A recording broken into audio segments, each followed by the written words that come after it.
All right, let's take a look at this Tuesday for a recap and check out the price action and key levels to show a pretty good trade actually here that we came into. So we did get this run up through Monday. We got the run up, and then we had the kind of this run down. And in the morning time, we kind of had this first kind of like it was going to turn here. But this is why I always be careful right here at the change of the session, right here at 7 o'clock. Because you can see this had the lower low and then this higher low, and then we came into session, we went ahead and fell down. And then you can see it actually built it right here. We had the lower section right here. You do have your 30-minute top and your 30-minute bottom, your high and low. We came down and made a low, and then we bounced back up at support, but we built the low right here.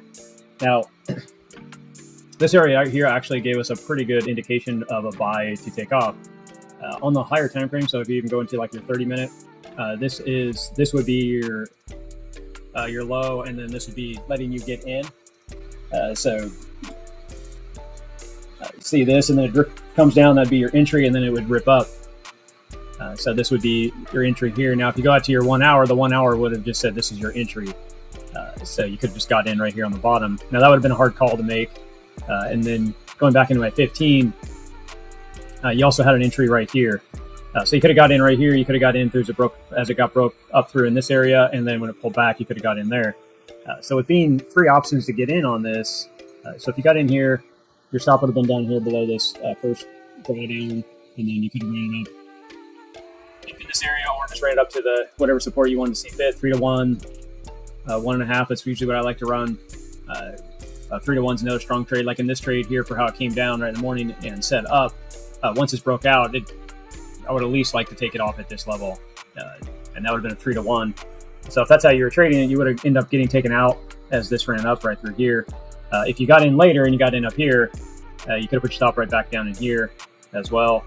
As you can see, if you do your 1.5 on this one, you would get out. If you did your 3 to 1, it would have hit you also all the way up. This is why I like to doing the 1.5 though, because you would have got out, made that money right, and then you could have also got right back in here.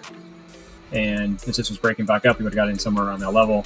You could use this as your original support because this is the same thing. It's a low and then a higher low. So you could put your stop back down here, or if you wanted to be more conservative, you could go back below this other rejection zone, right below the 30 high here on the 30-minute candle in the morning. You could put it below that as well. So it depends on how you want to do it. You go just a 1.5, again, break back above, it could have broke up here, which would have created a higher high and a higher low, and this could have rejected back down, right?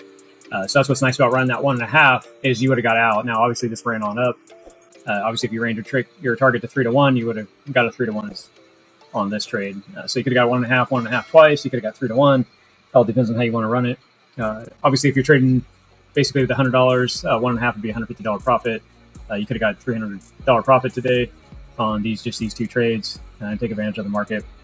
And then that's about it. The price came on down, and then once it topped out, it started to get the energy broken down, and we traded sideways. So that's it. That's about it for the Monday. And the recap, the key levels are sitting right here on my chart. You can see how they've been respected. We came down, respected this. The breakout trigger base from the Friday came down, bounced right on that level, came back up, had a little rejection right here, which is that 30-minute candle as well. But right here, you had the rejection zone that we've been fighting with. We broke through that, and then we just went to moving averages, broke on up, tested through this again, this zone as well on the weekly close. Did break back down, used the moving averages as a support line, and then we broke up. And now we're actually looking on last week's high is where we're at right now. So they're kind of playing around in this area. Are we getting ready waiting for the moving averages to get up here and pull this over, or are we looking at actually going up to some higher levels?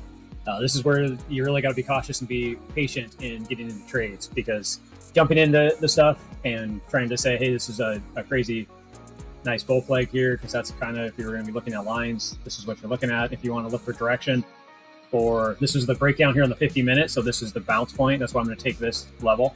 If it was bounce here and we ran all the way up and this didn't pull the way down here, I would take this full pull. But since this was the main entry area right here after we had run up, this right here was the entry, so that's why it's telling me to go ahead and take it off of that level. So if you looked at us running up, you could get about 108,500. That could be an area that we wick out to really quickly and then just come back down. As you can see right now, based on the pattern I have drawn here, there's not much left here, so it could be getting ready to break out one side or the other. We'll just have to watch it and see. But that's about it for the recap, and we'll go ahead and take a look at Wednesday's price action and kind of see how it's going. If you are on X, we do post on X the support and resistances for the day. So all this data that we're talking about right now would have been posted on X, and you can take advantage of trade opportunity there. So that is about it. We'll talk to you guys soon. Thank you, guys.